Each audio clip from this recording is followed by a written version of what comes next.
there's just no room to be dishonest. And there's no room to do something that's just not right. If it means a couple dollars for you, at some point it'll just always come back, whack you in the face. So just do the right thing, stay the course, do the very best job for your client, and good things will happen.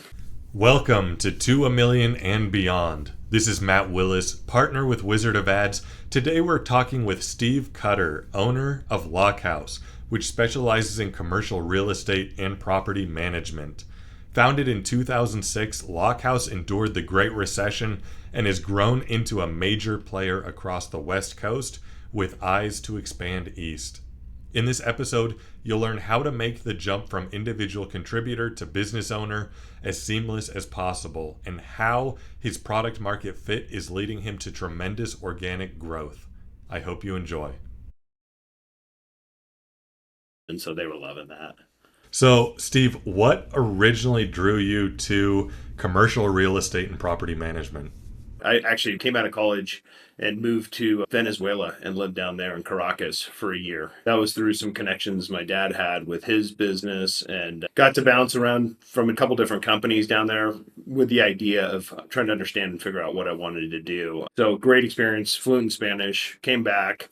Actually had a former girlfriend hooked me up with a company where she had a couple friends, and went and did that for about 6 months, like super micromanaged, really kind of, in your face, hammer the phones. I found out really quickly, I just don't like being managed by people. So I went and started talking to a headhunter, and she gave me the idea of commercial real estate and outlined what it was. It sounded pretty intriguing to me. I started talking to my dad, and he introduced me to some guys. My dad was in the restaurant business, who'd helped him roll out his restaurants, and hit it off with these guys. So that kicked off my career. I started as a runner, which is basically a gopher, for a couple of senior guys who I have a huge amount of respect for till this day. Just fantastic people in general, great guys to learn underneath. So I started with a company called Terranomics, and that's where I kicked off my brokerage career, which was fantastic. I was really fortunate to find this path.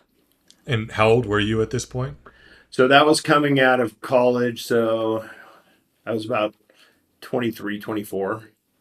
Okay. And what did you major in? Spanish. All right. Yeah. So remind me, at what point was Venezuela? Was that before or after your After I graduated. So why Spanish? My mother, who passed away a few years ago, she was Cuban. My grandmother was Cuban. My mom was fluent in Spanish, but I just never had that. We never learned it as we were growing up. Mm-hmm. I always had an attraction to it. It was something I just wanted to learn. My dad was really big on college should be about liberal arts and learning, whether it's English major. He was an English major at Stanford. I chose Spanish. His perspective was business you'll learn when you get out into the real world, and you'll figure it out then. So I took that path. So when you first got into commercial real estate, was it in effect love at first sight, or being a runner, did it feel kind of like a grind that you saw as a stepping stone? Yeah, Matt, deer in headlights, right? When you get into this business, you've got the macro big picture of what it could be, right? You see the guys in the office who are driving the big flashy cars and making a bunch of money, but you're so far at this end of the spectrum and they're over at this end of the spectrum. So going into it, I think you just get a very quick wake-up call to how hard it is to get to that point. I think a lot of people see really successful, I think in any industry, right? People who are really successful, but not seeing the path that it took to get to that level of success. Very clear to me that it was not going to be an easy road, that it was going to take a lot of work. And I think one of the unique sides of the retail brokerage business is you're really making no money, right? It's a commission-based business. So the attrition rate is super high. If you can persevere through those first couple of years, that opportunity to really succeed at a much higher level is there. But it's the first 2 to 3 years in the business is what usually knocks out probably 60 to 70% of the people who get into it. Sure. What's interesting, going back to your comment about I knew I didn't want to be managed. Well, there's a whole lot of people who don't want to be managed, but they don't have either the discipline to grow their own business or to be, like you said, if it's commission based, to make their own success happen, or they don't have hope that even if they did apply themselves, that their future would change at all, right? In a lot of careers, if you stay in a given career for decades and decades, there are careers out there that, let's be real, you're never going to actually be able to support a family off of. And so that sounds like a really neat place to start your career, where you can see firsthand that people are able to make more than a living off of it. Oh, certainly. I'm a competitive person just by nature. I played a lot of sports growing up, and that competitive side to me, where something's put in front of you that seems very hard to attain, has always been a real driving factor for kind of how I've operated throughout my life. So to me, it was looking at these guys and seeing how they had carved this path out for themselves and gone through the trenches, had been exactly where I was all I needed to have that spark to say, I'm focused, I'm disciplined, I'm organized, and I just persevere and push forward. I know that those opportunities are going to continue to grow and snowball. And that's what happened. Yeah. So how long was it that you were in this world before you decided to start your own company? Yeah. So I was with the company was called Terranomics for about 6 years. They were like the 10,000 pound gorilla when it came to retail real estate in Northern California. Worked with some great people, unbelievable culture, right? Like everyone was sharing information. It was the collective we, let's go and attack together. If one wins, we all win, right? Like that kind of mentality. And as Terranomics continued to grow and get bigger and bigger, well, that culture started to dissipate a little bit, kind of year by year as I was there. We moved into a much bigger office, into a bigger setting, and people just started to kind of bifurcate into smaller groups and hold information to the chest. And so that culture that I'd fallen in love with was evaporating, right? So I looked at it and just thought, this is something I could go do. I've got a great roster of clients. I truly believe if I leave, all my clients will come with me, which they did. I think I can go do this. I'm one of those people who has never been a big planner. I just, kind of thought come into my mind. I make decisions and I just execute on those decisions, which can be really frustrating for a lot of people around me. But it's just how I've always operated. And so that's what I did. I made this decision. And, very end of 2005, December of 2005, I gave notice and really launched January of 2006. My wife and I were newly married. And I think going through that with her alongside me was certainly something that made it doable and manageable to have that support, right? Yeah, so talk to me more about that. What was it like leaving what seems like it became a steady, consistent paycheck despite being commission only, to starting your own company, doing something that is even more commission only, if you will, but with a whole lot more responsibility? Did she come around, did she jump onto your action orientedness with this? Or is she more of a planner and was like, hold up, are you accounting for all factors? Yeah, more of a planner for sure. And it took a lot of discussion and dialogue around it for me to convince her. In the background, there was still not a lot of planning going on my side of things. I just knew. I knew, I've always operated in the sense that if an opportunity comes, I'll figure out how to make that opportunity successful, right? And so that's just how I've always done things. So this was an opportunity that I created for myself. And when I stepped away, all my clients did come with me. And, so the income stream from a standpoint of client basis was a non-issue for us, right? So that continued. I had 2 people in the office with me. Honestly, the idea was to grow it to maybe 3 or 4 people, keep doing what we're doing. And I really had this passion to go and start doing some development as well.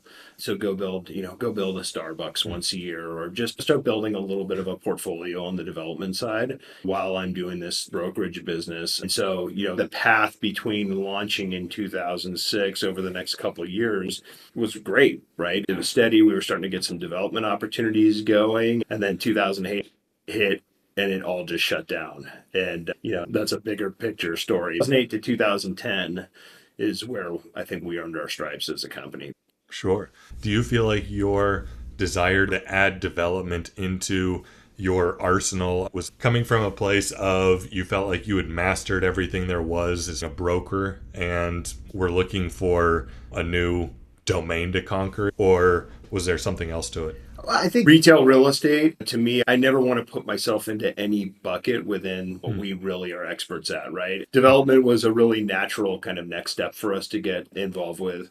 The opportunity to learn, the entitlement side of the business, the design side of the business, how to go negotiate with the city, how to put something together that you just have in your mind and be able to create this landscape and build a project, to me was super fascinating. And the other part of brokerage is brokerage, you start at zero every year, right? So, for us, we really wanted to build projects that we could hold and own and create an annuity that would just accompany our annual revenue from the brokerage side as well, right?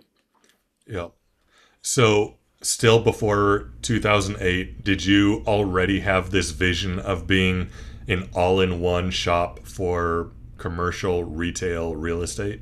Or was that a progressive vision? So the development side to me was also like just another tool in the tool belt, right? So we can go Mm-hmm. to any of our clients and say, hey, if you need help on the development front, we can help you.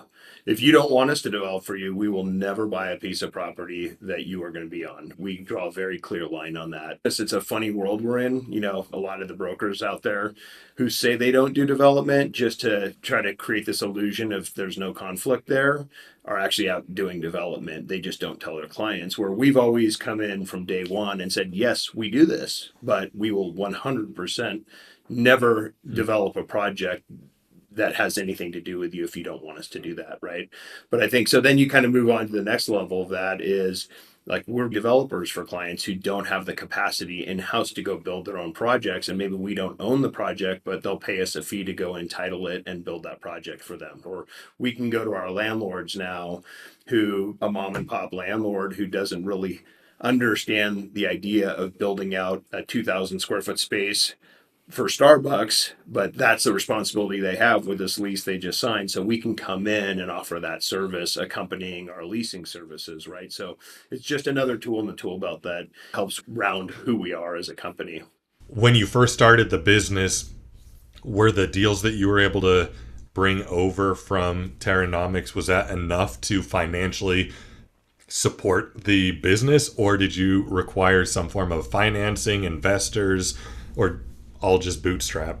So the brokerage company, I've bootstrapped 100% since day one. Back to 2008 where everything shut off. I think this was really kind of just solidified who we were as a company. We went from everything going great, rainbows and unicorns, to everything completely shut off. And it was a couple of years from 2008 to 2010 where I didn't know where the next check was coming from to pay my mortgage. I didn't know how I was going to pay our secretary. I didn't know how I was going to pay rent for our office. So there was just this really turbulent time. I mean, where like talk about an unbelievable load of stress. And that stress wasn't for me personally. It was because of all the people that were surrounding me that I felt really obligated to take care of, right?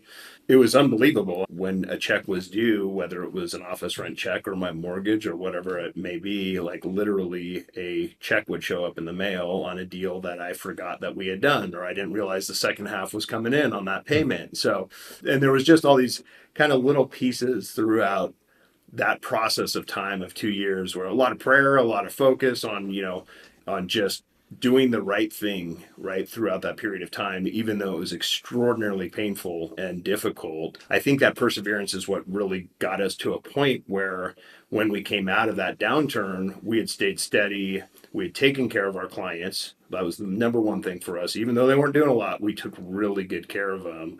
And I think that just showed up at the end of that period of time, and people were attracted to that. More clients were attracted to that. Other brokers in the market were attracted to that. And I think that's really been the foundation of who we are, was going through that really difficult period of time.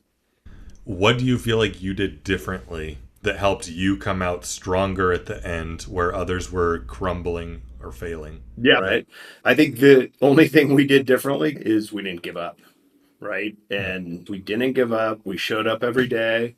We focused on our clients and just stayed the course. That to me was, for us personally, the differentiator for how we went through that period of time, how we operate as a company now.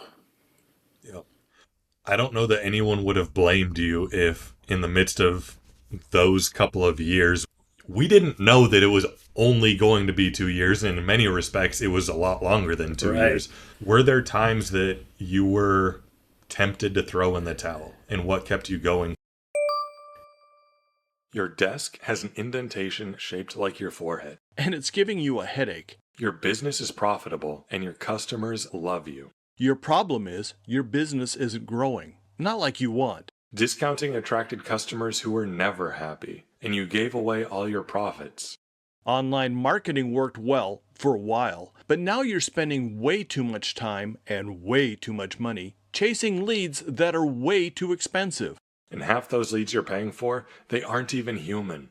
Makes your forehead hurt just thinking about it. But what if you could inspire people to trust you before they ever contact you? What if your company was the one people thought of first and the one they liked best before they needed what you sell? You'd spend more time serving customers and less worrying about leads. We're Wizard of Ads West Coast, and we help companies like yours grow, Not by percentages. but by multiples. WizardofAdsWestCoast.com. Yeah, I mean, I had some health issues going on during that time. I got diagnosed with Lyme disease during that period of time. So as I'm going through this, I'm living this kind of life that no one really knows is going on with these incredible headaches throughout the day and really difficult time focusing and real difficult time really managing my life in general. And so that was like another layer to what we were going through that no one knew about except for really my wife. So that certainly added another layer to the overall, getting through it. And I think just at the end of the day, like how I started the conversation with you is I've just always been a super competitive person. So unless there's like a defining, like there's absolutely no path forward. Like you will die if you continue down this path, and I see value in the path as long as I know there's a way to kind of navigate and forge through it. That was my mindset. Like we've started this company. I'm not going to give up. I'm not going to fail the people around me. They've been so good to me as, partners and friends and family and whatnot. Got to show up for them, right? So it sounds like overall you didn't have so much of a woe is me sort of a mindset. You rose to the occasion. You didn't see yourself as a victim, and you decided you were going to find a way. Absolutely. It sounds like. No, that's spot on. You just stay the course, fight and people are going to get into situations where fighting is not the right thing to do. At a certain point, you have to say, this isn't right. This isn't going to work. This is a bad path to continue down. This business model doesn't work. But I just knew, like, from the base of clients that I had a responsibility towards and that had been loyal to me as a broker, especially when I leave the big company and I go start this tiny little shop and these national brand tenants come with me, right? You have this back and forth relationship and respect that you really have to focus in on. And, for me, I knew they were there, and I knew when the market turned at some point, they were still going to be there. And I knew they were going to be ready to start doing deals, right? So I just had to endure that time frame, and our team had to endure that time frame, and we did. How do you know the best approach is to keep pushing through, to keep driving, versus seeing that as foolish to keep doing what's not working and you should just cut bait? Yeah, I think you have to have clear goals around anything you do, right? And you have to make sure those goals are realistic and tangible and you can actually achieve them if you take certain steps, right? So we evaluated the situation based on the clients that we had. We knew that downturn markets, and that was a bad one, are cyclical and they're going to come again. So we really tried to leverage that period of time as a learning point, right? Obviously, going through it at the moment, that's not what you're sitting there thinking about. You're just navigating and swinging the sword and fighting for another day.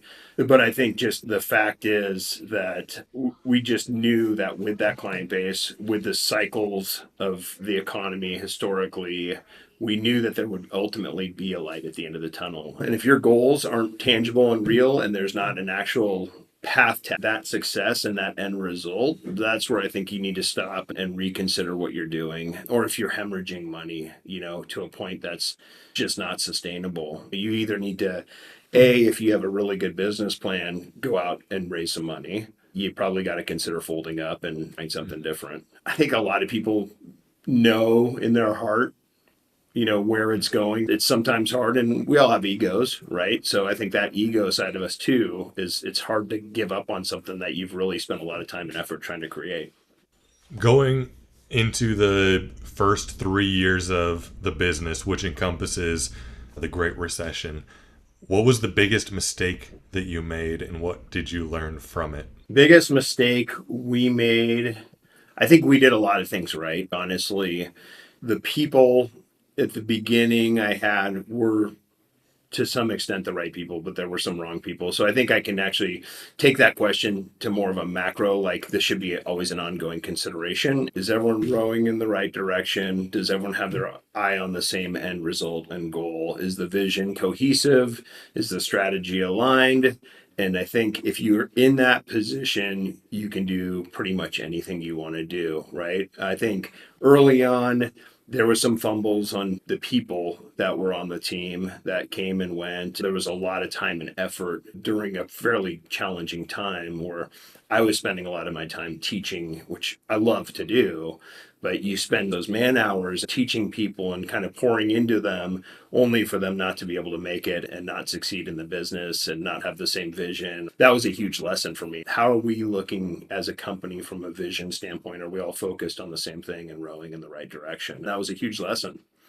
Is the lesson primarily dealing with value alignment, like your business's core values, or more geared toward skill sets? For example, you realize that the difference between a really good broker and a world-class broker is massive as far as their output, and therefore you started recruiting higher caliber talent. Yeah, More. I think, it'll never work if the values aren't aligned, right?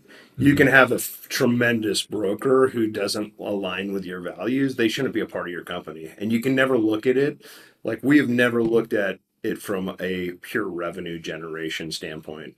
We've kind of got this philosophy of client first, culture, and collaboration, right? Client first is obvious. We put our clients at the very first. From my standpoint, honestly, my clients are the brokers. I want to make sure I'm supporting them, pouring into them.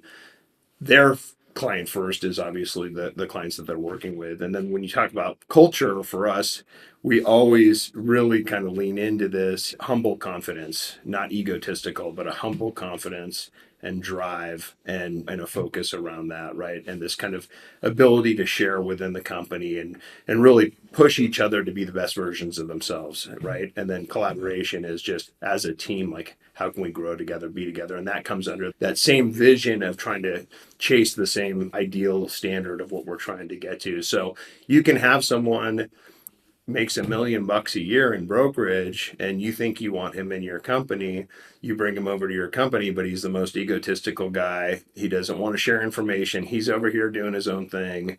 It doesn't work, right? Because that's not the culture we've created. So there's the balance there. And I think there's a discipline behind that too, right? Because I think a lot of people will just focus on how much is that guy making? Oh, I want him over here. But there's a lot more layers to that have to be considered. Yeah. Talk to me about customer first, and where push comes to shove is really when it costs you. Absolutely. What are some examples of how Lockehouse lives out its values of customer first, even when it costs you the most dearly? Oh, that's an easy answer. We talk about this all the time. When you are representing a tenant who's coming in from out of the market, and you're showing them real estate, you have a lot of control with what you're showing them, the story you're telling them.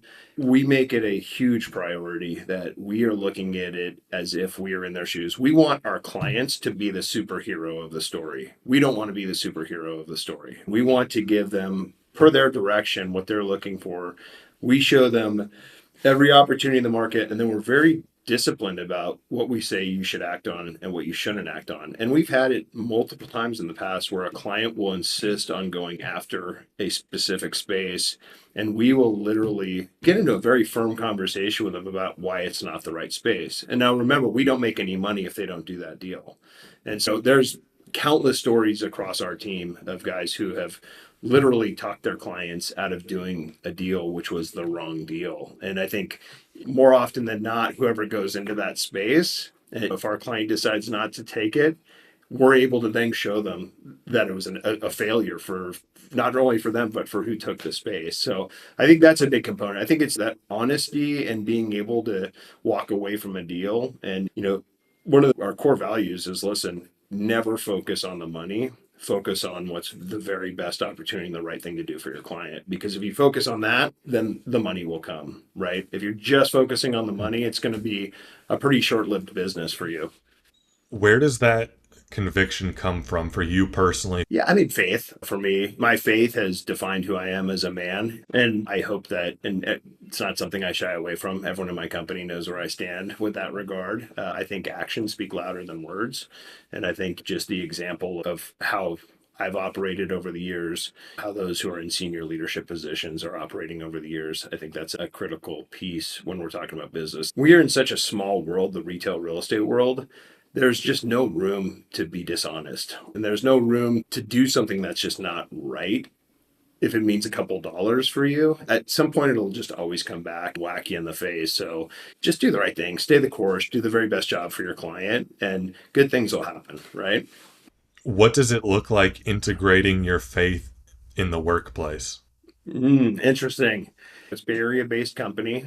Faith isn't a huge thing within my organization. To me, it's just how I live my life. I love every single person in our company, and that's part of our culture is we've got just a great core group of people that really, regardless of your background, regardless of your political affiliation, regardless. So, for me, it's just trying to do the right thing consistently, having the hard conversations, not being timid, right? Like I think we're called to have the hard conversations, especially when it's the hard conversations that are going to help someone grow and become better and become stronger and learn from those conversations, right? I think faith certainly layers into that. And it layers into my big picture about kind of everything that, the day-to-day, typing on the computer, having these phone calls, it really doesn't matter at the end of the day. What really matters is how you act and how you operate and just being a good human being, right?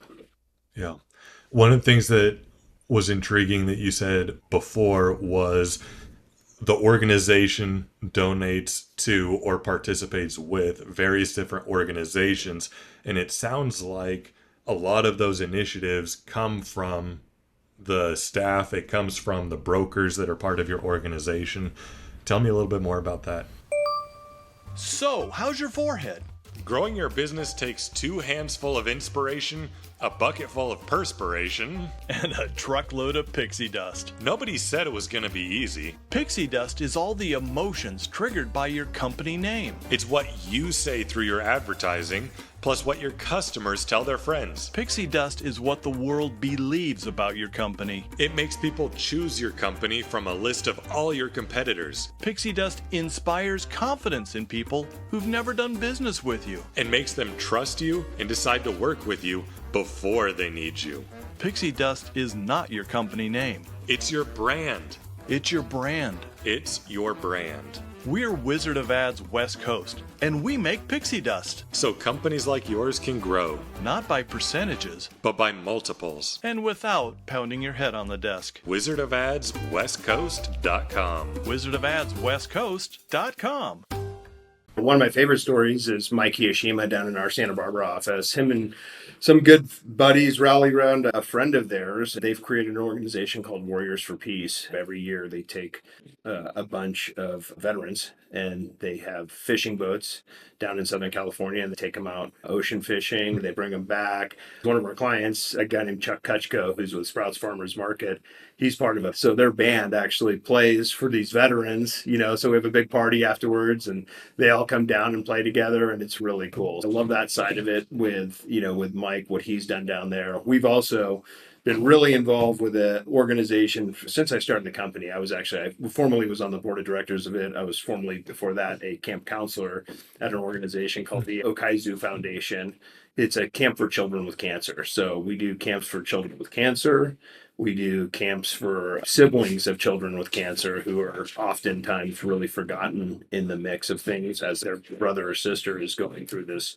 Siblings of children with cancer as well. And so we've done a lot of different events with Camp Okaizu. Our team has gone up and actually worked up at the camp and brought trucks up there, chainsawed trees, cleaned up areas, which is also team building too, right? Getting to get out and really help the community, help specific organizations. We've done Habitat for Humanity. We've worked on building houses. We've done stuff with the San Francisco Food Bank. So we've done a lot of different variations, but I would say Warriors for Peace and Okaizu have been two of the bigger ones we've really focused on.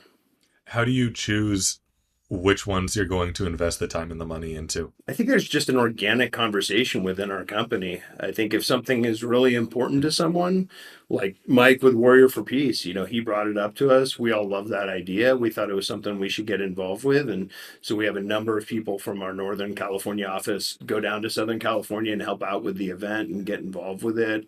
Our company contributes financially to it as well. I think it is just that organic component where someone brings something to the table and says, this is really important to me, and here's why. Here's the impact it's made. Here's how it originated. Here's how I got involved. I think it's a pretty easy decision typically to support something like that. That's awesome. I love that you guys are going beyond just the dollars and cents and impacting the world beyond real estate. So at what point did you guys cross the $1 million threshold in revenue? That was probably 18 months in, I would say. Okay.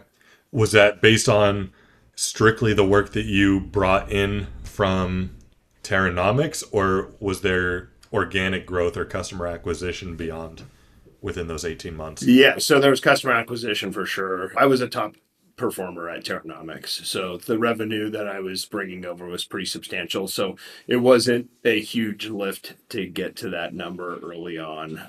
The fact that I was able to do it and bring all those clients with us obviously gave me a pretty significant head start to get to that $1 million threshold. We weren't starting from scratch, right? We had a really nice foundation when we kicked off the business. What within your organization gets you the most fired up? I think probably three things. I would say clients. We've talked about that. The unique thing about our industry is our clients, if they're clients that you connect with and you build a relationship with and you do a great job with, those clients can span an entire career. So we've got this great group of people who we've been doing business with for 20 plus years. And, they may not be at the same company today, but when they move to a new company, they're still coming back to us to work with them. That's the coolest thing about retail real estate is just the community that we're involved with is pretty fantastic. And that just all ties back to clients. Like, we really treat them as partners and they become close friends of ours, which is awesome. Second thing that I'm super passionate about is the people in our organization. I love the opportunity to see a person who thinks they're kind of at their limit, their capacity of what they can do and what they can achieve, and just really lean into that and help them tap into a higher potential, right? And be better than that, because we all have more potential than we think we do. And I think having someone that can just be by your side and support, and that's honestly one of my favorite things about this business is being able to pour into our team and help them grow and just get better. And when you get better, it's not just in business, it's when you go home at night, right? So then I'd say, look, probably the third thing I'm passionate about is winning. We like to win, right? We're not timid. We are humble and we're confident, but we like to win and we like to attack it. We like to get out there and do a really good job for people. And we win because we do a good job for people. So, and winning is important, right? And losing is just as important because you always take something. In fact, I would almost say losing could be more important than winning because you learn so much from why you lost and you gather that information and you just make yourself better for the next go. Sure. So walk me through some of the key points in your journey from 0 to $1 million. So it's compressed down to 18 months. Within that timeline, you're just entering the housing crisis of 2009 or 2008. What are some of the key decisions that you had to make in that season, and how did you go about making them? Yeah, I think coming out of the gates, it was business as usual. I just had the added layer of now I was managing a small group of people and had an office and had to hire an accountant. It was business as usual, with the exception that I had all these other layers of responsibility that I didn't have before. Before I could just go out and execute deals. So I think the key decisions I made was getting the right accountant on the team, right, to help us with our numbers and our books and those types of things. I had one person that was with us early on that even though he didn't last a long term with us, he was a real key person for me to be able to support me with the clients that we had to make sure. So just the key decision of bringing him with me when I actually left Terranomics was important, because it would have been really difficult for me to sustain and grow without his support. The last key decision was that I went to each one of my clients and I had one-on-one personable conversations with them about what my vision was, why they should come with me, guaranteed them that I would absolutely deliver for them. And I think a lot of people don't like to say I guarantee or I promise, but that's something I did and I stood by it and I did. And most of those clients are still our clients today, which is pretty cool. That's remarkable. I want to circle back to your comment about bring on the accountant, because it could be easily thought, I'm bootstrapping, I'm starting out, I need to keep my costs as low as possible. What was the impact that came from bringing this person on? We all need to know what our skills are and what we're really good at Mm-hmm. and what we're not good at, right? Like, so for me, managing the books and organizing, which at that point, you got to remember, we were doing, I mean, I alone was doing 50 to 60 transactions a year. So every one of those transactions, the way we get paid in our business is you get half upon execution of lease, second half upon opening a business. So now you have 50 of those and you have to manage when payments are due, when they're coming in, when they're not happen. Like, there was no way that I was going to manage that, right? And then I had a couple other brokers working for me. And then, all the bookkeeping of just the office staff and salary. So like, that was a decision that I made early on, which you have to look at your time and where you're utilizing your time and where is the best utilization of your time. The best utilization of my time was to go out and transact and make money, right? It wasn't trying to figure out the books and do that side of it. And like companies today, which is amazing opportunities. You have like fractional CFOs, fractional CPAs. You can go out and hire someone for $1,500 a month and get outstanding accounting service, where we didn't have that option back then. It's a competitive market. So young companies that are growing today, there's such a huge opportunity to grow your business in a different way than maybe my generation had to grow it. We use a group for our property management that's outsourced. There's so much bookkeeping in the property management side. So we use this outsourced group to just do a lot of those numbers, and it saves us a lot of money. It makes it so it's a sustainable business model where you don't have 3 or 4 in-house accountants. You can actually outsource some of that stuff. There's so many opportunities for you right now to outsource a lot of the stuff that you're going to be dealing with at a fraction of the cost. So between starting the business and where you're at now, you've added in a number of layers to help increase the efficiency that you can provide to your clients. How did you know which layer to add when, for example, property management, etc.? And what was it like building out the operational infrastructure for each? Yeah, I think everything's honestly been pretty organic, with the exception of development and acquisition. I knew I wanted to do that. That was just something that was a part of my long-term vision. I think property management was kind of not, it was organic and opportunistic, right? We had a friend that I do some who's on the development side with me. He had a good friend at a different company who ran their property management division, and she was looking to do something different. So we brought her over with her portfolio, so it was kind of built in. Like, I didn't really have to do much with that, in that sense. So she brought over her client roster, the property managers she was already working with that wanted to go with her. So all we had to do is really kind of provide the office space and get things going. So for our landlords, we want to be able to come in and say, hey, we can manage this property for you if you need that. We can build out your TIs for you. So we're just always trying to have that vision of, we're a retail-based focused company. All we do is retail. We want to be able to have every tool in the tool belt to service any client in that retail arena. Absolutely love that. So, on a more personal level, you have passions and missions even beyond Lockhouse. You're on a couple of boards. Tell me about how you chose the boards that you're on and what kind of lights your fire about those. Yeah, opportunities that came to me, they were fairly organic. I'm on the board of directors of an organization called Heart to Heal. which is a fantastic healthcare provider in the Treasure Valley in Idaho, in the Boise Treasure Valley. We provide healthcare to families at a really reduced cost. So we're trying to support a much broader range of people, alternative to insurance with premiums so high.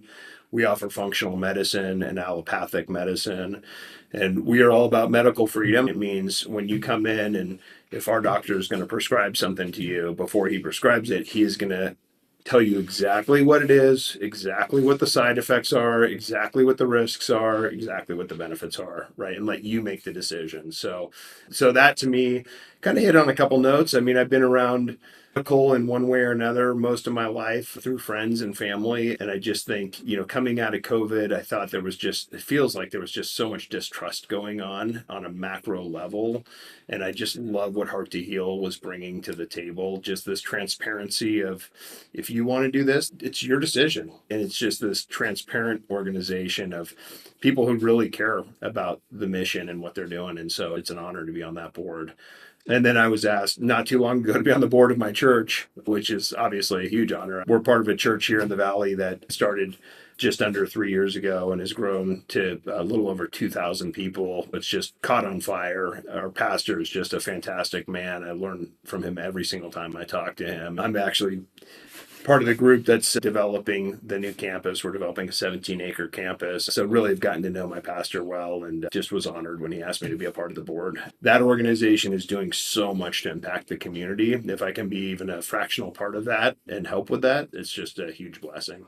If you were advising someone today on starting a commercial brokerage, commercial property management firm, what would be your top piece of advice? If you're going to start a brokerage company, you've obviously been in the game for a long time, or at least long enough to establish yourself. To go out and start it day one, I think would be really challenging. You want to get that foundation underneath your feet. But I would say one of the biggest reasons that I've had success, we started this company almost 20 years ago, but why it's been successful is because I made that decision to do it. So my advice would be, look at the opportunity, lay out what that looks like, have a goal, have a vision, and you line your strategy to make that vision reality. Understand too what you're getting into financially, right? Make sure you have the capacity to do it, even if that means working from your garage for the first couple of years, right? Like, don't overextend yourself, because that's the biggest and quickest path to failure. Do not overextend yourself. So be super conservative, be super client first focused, and do it. Make the decision to do it if it's the right thing. So many people have these great ideas, right? And they just don't make that decision to say, hey, I'm going to do it. I'm going to take a leap of faith, and I'm going to trust in myself and my capabilities and go and make this happen. So I think that's a really important part. That's great. So right now, what markets and services do you offer at Lockehouse? So the whole state of California. Right now, we are very close to hopefully expanding into 2 new states on the West Coast. We're excited about that. Throughout the state of California, we offer tenant representation. We represent 135 tenants, which is pretty cool. We do landlord work. We represent shopping centers throughout the state and retail space throughout the state. And then we sell properties as well. We'll list properties and sell them for clients. We'll represent buyers who are looking to buy in the state. We had one of our guys just close on a $40 million asset, which was awesome to see. Just gives me chills, because I love seeing these guys have these wins, especially most of our guys are primarily leasing guys, right? And they're starting to evolve into the sales side going forward, growing into that as a revenue source. But really our bread and butter is leasing, right? Whether it's representing the tenant or the landlord, that's what we're really good at. Property management, Northern California. Development, we go all over the country. So we open an office. Former head of real estate for Walgreens, who was one of my first clients in the 90s, a guy named Joe Brady, opened up an office for us in Florida. And then my former kind of right-hand man at Lockehouse had moved. He had to leave Lockehouse to move to Florida with his family. Full circle, he now works for us in Florida. So we're working on development projects really throughout kind of that eastern Midwest and the West Coast right now. So we can go anywhere on the development front. So, what's next for Lockhouse as far as growing geography and growing services? Yeah, kind of the vision, I think I'll just combine them into long-term vision because the short-term pieces have to fall into place. But, really where we see this company going is we're committed to growing it throughout the Western US.